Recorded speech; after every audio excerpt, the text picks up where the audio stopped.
Twinkle, Twinkle, little star, have some sprites, and get more rights. I don't know. What?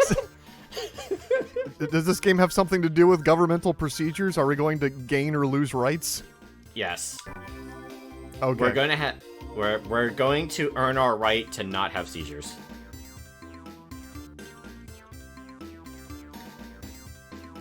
Oh, I hope you're able to read English very, very quickly. This game's translation is terrible, and it gives you 2 seconds to read it so you don't notice. So this is Twinkle Star Sprites. This is an SNK, I think this is a Neo Geo game. I really like it. Oh, it's a shmup, okay. It's a shmup slash puzzle game. And I'm guessing it's a bullet hell?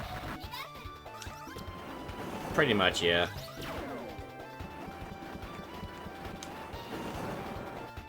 But yeah, I'm gonna have to make sure to put the biggest flashing lights warning, because this game really loves to do that. Mostly at the final boss more than anything. The game doesn't want you to beat it. The final boss just tries to kill you. And that's what it feels like. Every other enemy took me about like 1 to 3 minutes to beat. The final boss took me forever. Between the game's constant slowdown and flashing lights, it gets so distracting. So the goal is to defeat enemies on our screen to send bullets onto their screen. Okay. You can take damage from the enemies on your screen, but they cannot defeat you. You can only be defeated by a player's attack. And right now I'm doing the story mode. Well, it's a stretch to call it a story. Whoa, like in a place like this. Oh, right.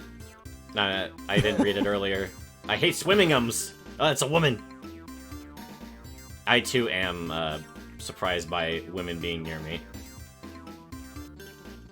Ah, there we go. Now it's an anime. I mean, if you want to know how anime, that cat is apparently thousands of years old too. Of course, yes. Didn't even need to ask. He's 1,000 years old, little body.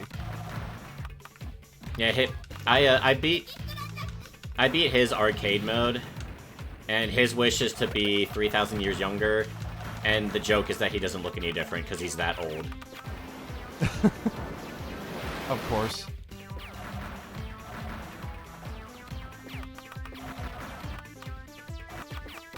Different colored enemies take a different amount of hits. Red pretty much means they have 1 hit left. Bubbles act like Bubbles you have to pop first. The idea is to get combos by having the enemy explode. And then that enemy will cause other enemies to explode, and that gives you a combo. Better the combo, the more things you send on the enemy screen. Have you ever played anything like... Have you ever played Tetris Attack or something along those lines, like Puyo Puyo? Well, Zach, that was literally what I was going to say, is that, yeah, it actually does remind me exactly of, like, a Tetris Attack, but, like, as a shmup. Yeah, I kind of prefer this one, to be honest. Even though I'm, like, not usually the biggest shmup guy, I find this game to just be a lot of fun. I just have fun playing it. Oh no, hangry! He's hangry, Zach. I saw Madam Web recently, and that had the word hangry in it, and I was like, oh, come on, isn't that word out of date? And then Alex, my co-host, was just like, no, I still hear people saying hangry all the time. And I'm like, oh no. Am I old, or is the world just not what's going on? The world can be dumb and you can be old at the same time. Those are not mutually exclusive. Okay.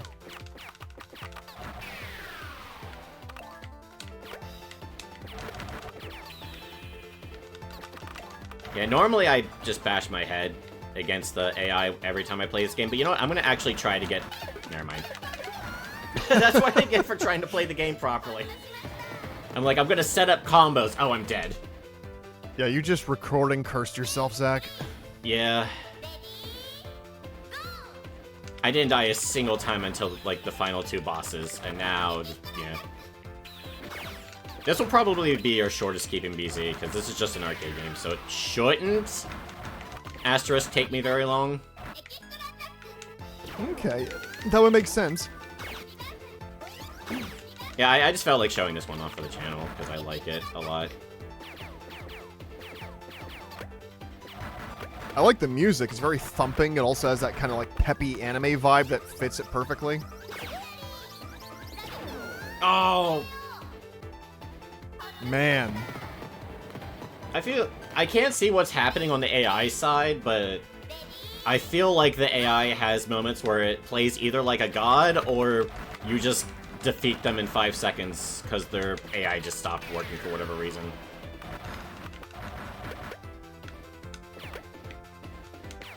No. I wanted to set up the combo. I do love, like, the football instant replay transition screen whenever you take somebody out.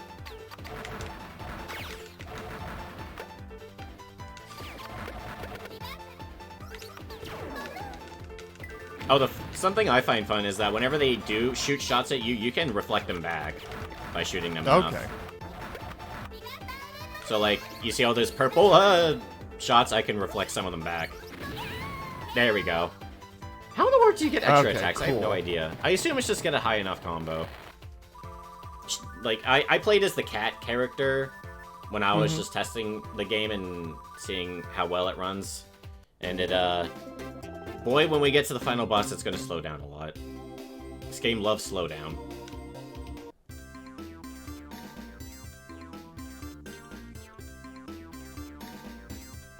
If you're wondering what the plot is, stop. I don't know. we fight a goddess. It's anime. That's all you need to know. Also, apparently all of them are Batman. And I'm guessing each character has, like, their own story that's just as well written. The other characters don't get a full story mode, they just have an arcade mode ending. Oh, I see. The closest they get to story cutscenes is their victory screen, where they say something in poorly translated English. Okay. It does kind of make me laugh and cry at the same time that we can get this game, but Nintendo won't localize Mother 3. Well, you say that, Zach, but there is rumblings recently because the last Nintendo Direct that happened a few days ago as of this recording, what they didn't tell anybody, because why would they, Mother 3 did release on the Nintendo Switch in Japan. Yeah, in Japan. I heard about that. So, yeah. I mean, it's on the Switch in Japan now. I mean, I know that doesn't necessarily mean anything because Nintendo's done a lot of Japan-only releases of, like, virtual console stuff in the past. But it's possible, maybe one day. I hope. I mean, until then, until then, I'll just use the... Until then, I'll just play the ROM hack English translation. Yeah. I'm also surprised about the backgrounds in this game. They actually have a lot of detail to them, and I like how they're all still animated, but they use enough contrast so that way it's not, taking up too much of it's not taking your attention away from the brightly colored enemies. Yeah, I would say I never felt like the game's backgrounds were too distracting. Sometimes there's just so much flashing on the screen that it can be fairly easy to lose your place. Sure. But beyond that...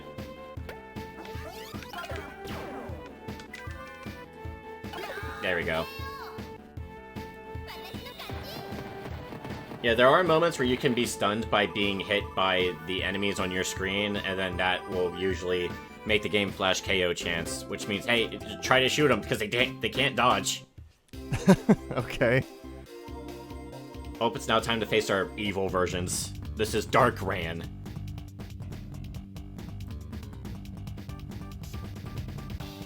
Oh, this reminds me, I know another Keeping BC I want to do now, but I don't think we can get more than a level past, if even beating the first level. Oh, what's that? Pocky and Rocky. Oh, dear God. I mean, when you suggested this game, I almost kind of thought of us doing, like, co-op on Pocky and Rocky, because they had that Switch remake come out recently, but I have heard, yeah, just like the original Super Nintendo game, it's super hard. Oh, yeah, I tried playing it a little on my own to test it, and, like, I do legitimately think it's fun. It's just super difficult, and I'm very bad at that type of game. I am not a bullet hell kind of guy. Same. Unless I'm, like, playing Undertale, I'm not usually into that kind of thing. Or Nier. Oh, yeah, Nier does have some bullet hell elements. Well, the original Nier on PlayStation 3 has bullet hell elements, but you have a block button that can block literally everything. So.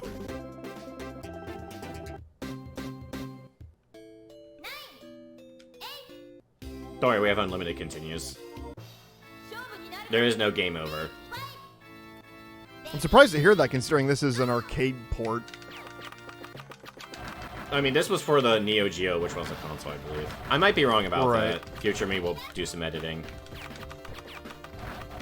But I believe this is basically like the PC port of the Neo Geo game. So like it also has like PC options and stuff. Mostly just basic things. Well, the interesting thing, so I actually did look some of this up, Zach. Twinkle Star Sprites, it came out in the arcade, it came out on the Neo Geo and the Neo Geo CD, it came out on the Saturn, came out on the Dreamcast, but the only version we got is actually, this is the original arcade version, ported to PC. Oh, okay. I didn't know that. I thought it would just be the Neo Geo version. Yeah, she just died. They must have done some changes to it, so that way you have, like, infinite continues.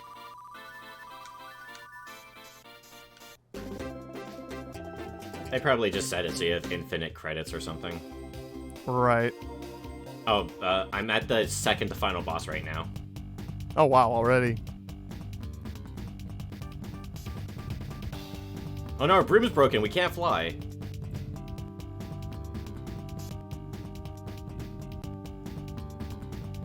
But yeah, this game was developed by ADK Corporation, and they're primarily known for making just arcade games, specifically published under SNK.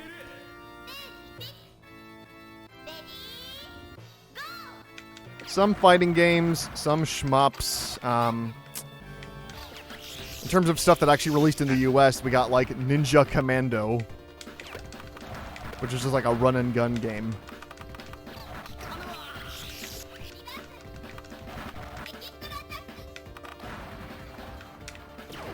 Yeah, I've been thinking, something I only recently thought of is that I think a lot of arcade games might be good keeping BZ videos. Oh yeah, I know there's especially a lot of beat 'em ups that we could easily make decent videos out of that would be great for doing arcade stuff. We should do Ninja Baseball Batman. I heard the name, but I don't know anything about that game, but I would play it. There was a small time in the oh my gosh. There was a small time in the internet's lifespan where they were like a little obsessed with it. I heard a lot of people were just randomly talking about it for a while. It's just one of those weird old classic beat 'em up games. I felt like during a certain period of the internet, they just loved their old random ass classic game that no one heard of. And then one day it just gets brought back up for a week or two, and then people forget about it again. But I don't. Right. I'll remember them forever.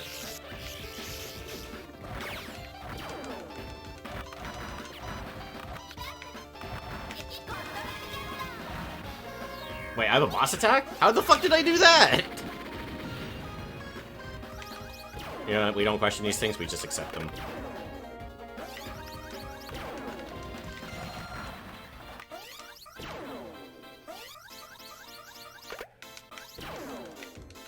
Do you have much experience with real arcades? Oh my gosh. Some.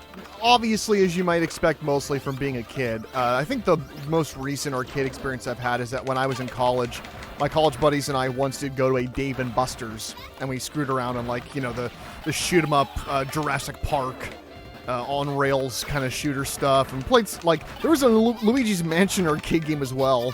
That was honestly pretty good. I didn't know yeah, there's that. an Elite... Yeah, there's cool. There's a Mario Kart and Luigi's Mansion arcade game, and both of them are actually very well made. Ah. So if you went to a Dave & Buster's, you could probably find those. I've never been to a Dave & Buster's before. My cousin keeps recommending it to me.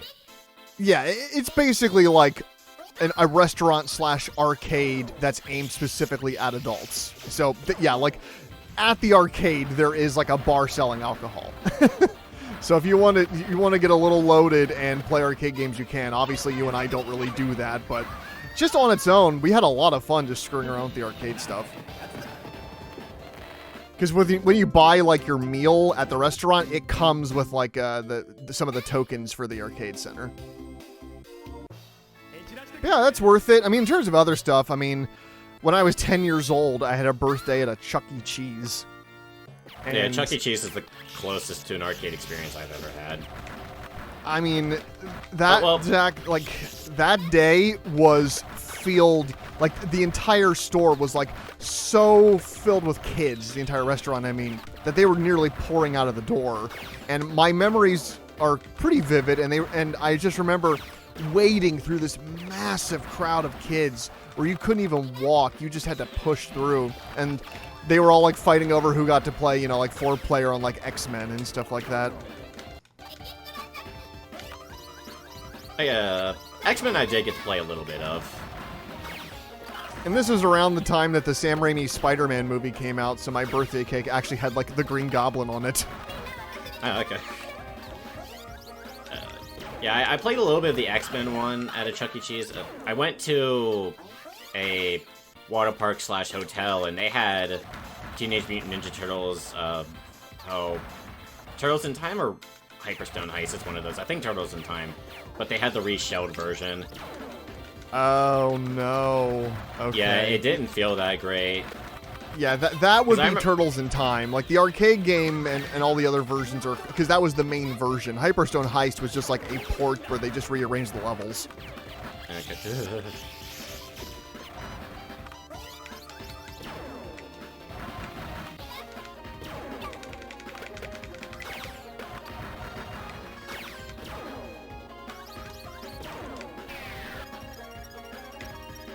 One other thing you can do if the screen's getting too filled with enemies is you can use a bomb. Oh, okay. I'll take it. There you go. She ran into death, which might be an insta-kill on touch. It's the only enemy not sent by your opponent that can kill you. I think it's the game's way of going, oh, this is taking too long. Someone needs to die now. Yeah. It's a very Japanese video game thing in particular. It's just... hey, the timer's running out, or just, like in an RPG sometimes, yeah, just death shows up because you're taking too damn long.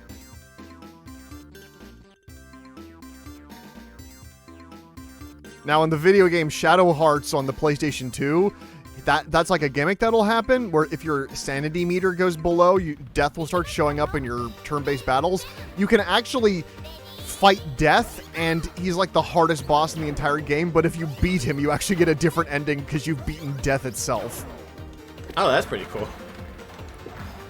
But unfortunately, the beating death ending is non-canon. Yeah, I figured.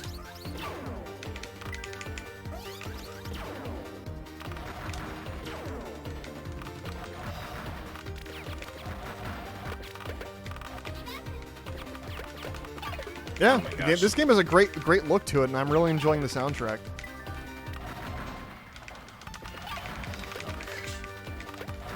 Especially, I like the palette of this stage. Just the mixes of like purples and greens that are very light and pastel.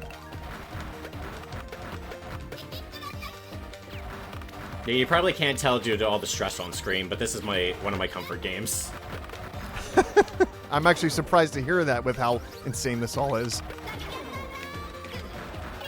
I just like games where sometimes my thumbs need something to distract them, and I just need a mash. I was trying to use a bomb for invincibility, and I didn't hit it in time.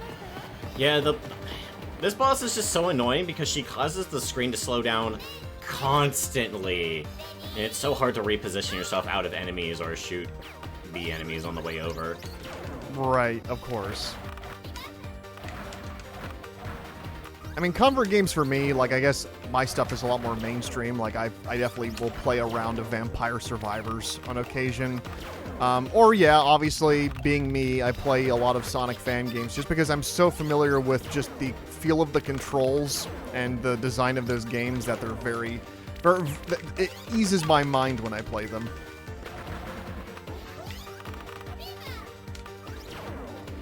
I mean, platformers in general, I would say, do that for me. Where they're usually designed to be very chill games. Like, I'm not really into the, like Super Meat Boy and that kind of stuff, where it's designed to be these extreme challenges. Though I will say that I actually found Celeste fairly relaxing. Celeste is still a game I need to get to. Yeah, it's good. It's worth it.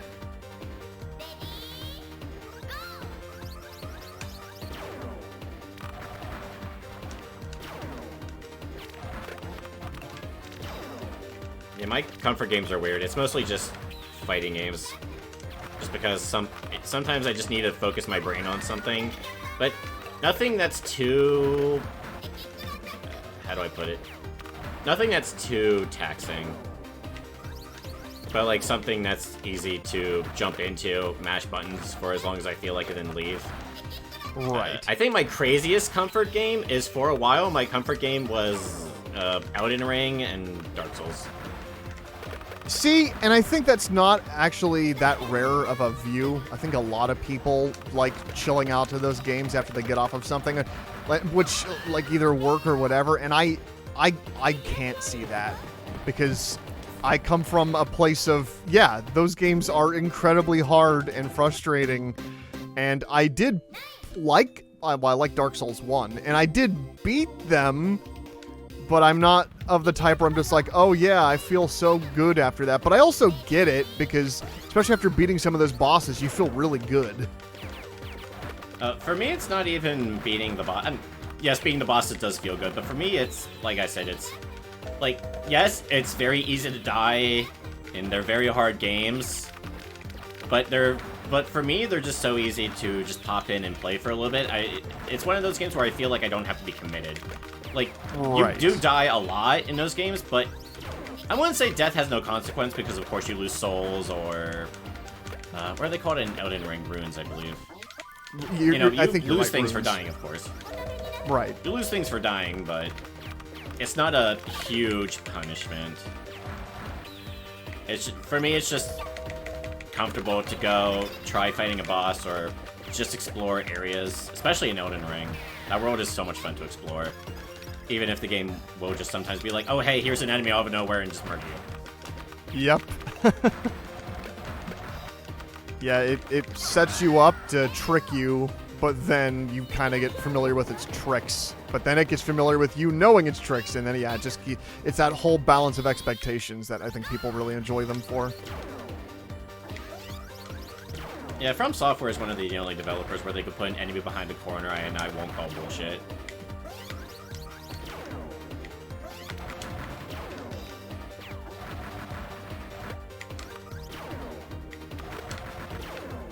It's definitely hard to think of another developer that does the oppressive world better than those guys. Oh yeah, definitely.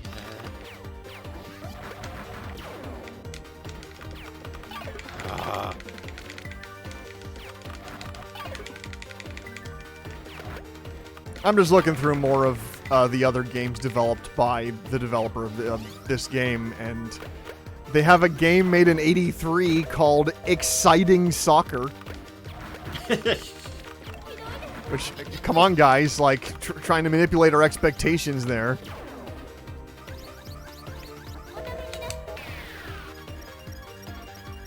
Oh, but it was successful, so in '85 they did release Exciting Soccer 2.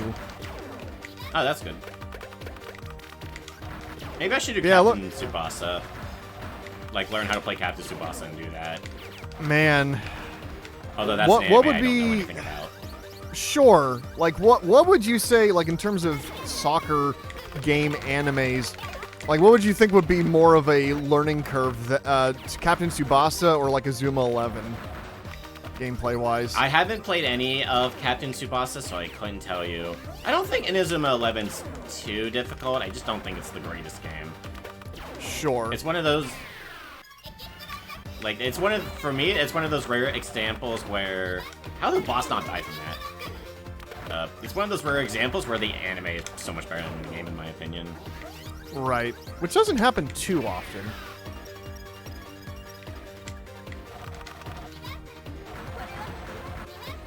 Alright, I need the boss to derp really, really hard. No! What?! Oh no, the game heard you and it made you derp.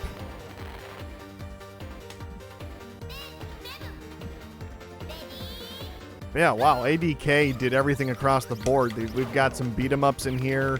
We've got, obviously, shmups. We've got run-and-gun games. We've got sports games. And they got published under themselves. They got published under Sega, SNK. Do you have much experience in the shoot-'em-up genre? Because I only played a game on my grandma's PC that was shmup, and I was never good at it. But I don't even remember the name of that one.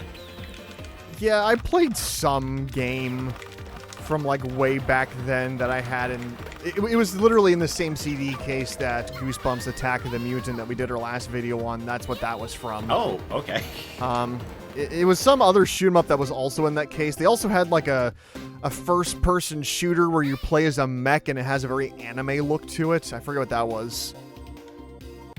But I have vague memories of that. Obviously, I've played little ones here and there. But mainly, no, not a whole lot of shmups. I mean, there's sections in video games where, especially modern video games, love to incorporate shmups and bullet hells into little, either as part of a boss fight or just part of a mini game that you play. So obviously, I've had those happen on occasion, and I don't mind them. It's just like a little thing to switch things up. Oh yeah, Frontiers basically ends with a shmup. Well, the original ending anyway, before the DLC. Right, and you only access the shoot 'em up ending when you play it on hard mode. Zach's, of course, talking about Sonic Frontiers, which definitely, made a lot of strange creative decisions in terms of how it decided to take Sonic's gameplay in a new direction, including, yes, a final boss that is a shmup, which, to be fair, was built up by a hacking mini-game that they did earlier on in the game. Yeah. And I actually really enjoyed that, because I actually found that boss surprisingly difficult, and I really enjoyed the dialogue that Ian Flynn wrote for that boss. But yes, as you might expect, in the free DLC they released for Frontiers, where they included a whole new endgame story mode, the new final boss is of course, a new actual Supersonic Titan boss fight.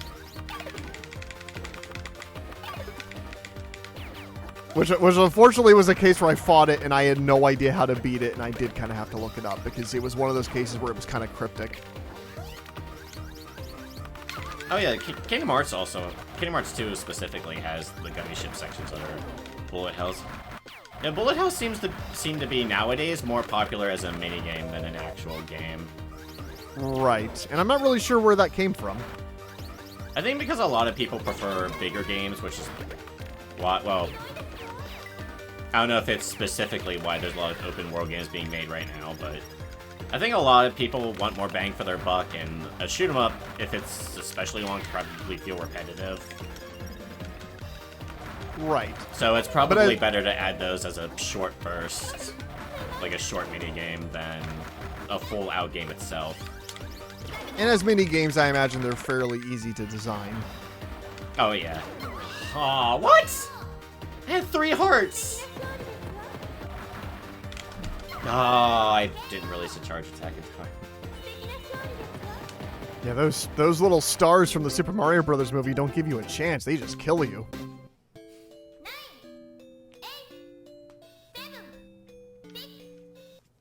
I like how I referenced the movie and not, Mario Galaxy, where the stars are actually originally from. We all die someday, Brandon. Why are there so many morbid existentialist characters? Specifically used as comedy in, like, kids' movies. Yeah, I don't know. That just seems to be a thing recently. People just find that funny. I mean, not even just kids' movies, because you showed me that one screenshot of a character from, was it Penny? Something? Oh, yeah, Penny's Big Breakaway, the new game that came out from new developer Evening Star, which is made off of former members of the main team that developed the game Sonic Mania. Yeah, there's a ton of NPCs in that game that all have something to say. And yeah, a lot of times the humor tends to be kind of dark or strange or existential. Zach, what if I told you that Twinkle Star Sprites has a sequel? It does? Yep. Only released in Japan, and it came out on the PlayStation 2 and then later was put on the PS3, like PlayStation's Classic Network, but only in Japan. Aw, that's a shame. Also, I did it, Brandon! Oh, thank God. With a boss attack, so I ended it as epically as possible. That was nearly 40 minutes. Oh no. Oh no, her magic. Ow.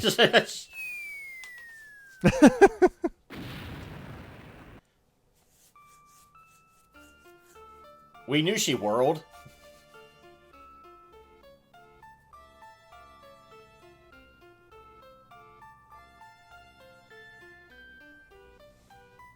Oh, yeah, I guess this is one of those arcade games where people are fighting each other for a wish. Now that I think about it, that's the motivation for a lot of arcade games. Do a thing, get a wish. It is the best reason, or easiest reason, to get a bunch of wacky characters together. Well, I definitely enjoyed this story in quotation marks' take on the concept than, say, Disney's Wish. Oh yeah, I guess we did have a Twinkle Star. Not as marketable, though. This one doesn't have a marketable plushie, I don't think. It's true.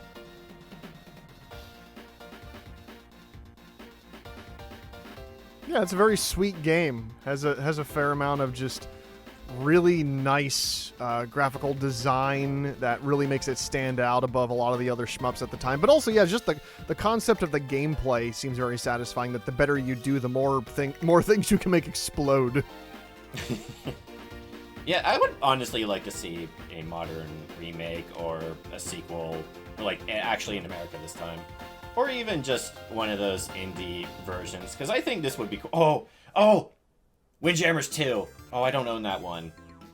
I should buy that one. Windjammers 2. Yeah. Windjammers is awesome. Yeah, Windjammers would be a fun co-op thing. That's a good game. Yeah, you heard it here in this Keeping Busy. We're going to do more arcade games.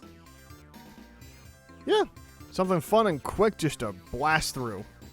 Because some of these videos have run a little too long. Yeah.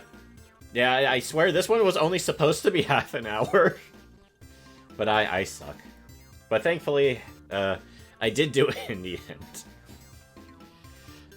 Well, for now, I'm going to go read the manga for Twinkle Star Sprite 2, which, yes, does exist.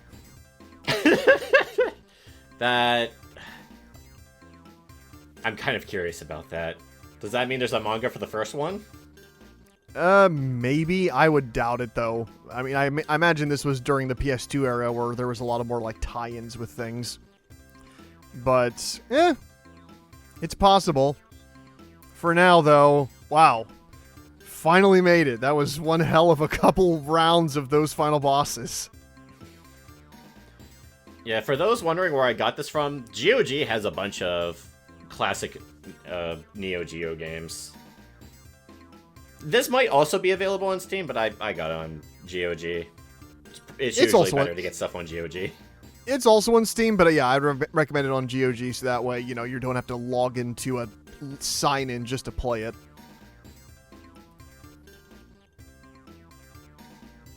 Yeah, I think that's all we can say about Twinkle Star Sprites. I've been Zach. I've been Brandon. And you're a star!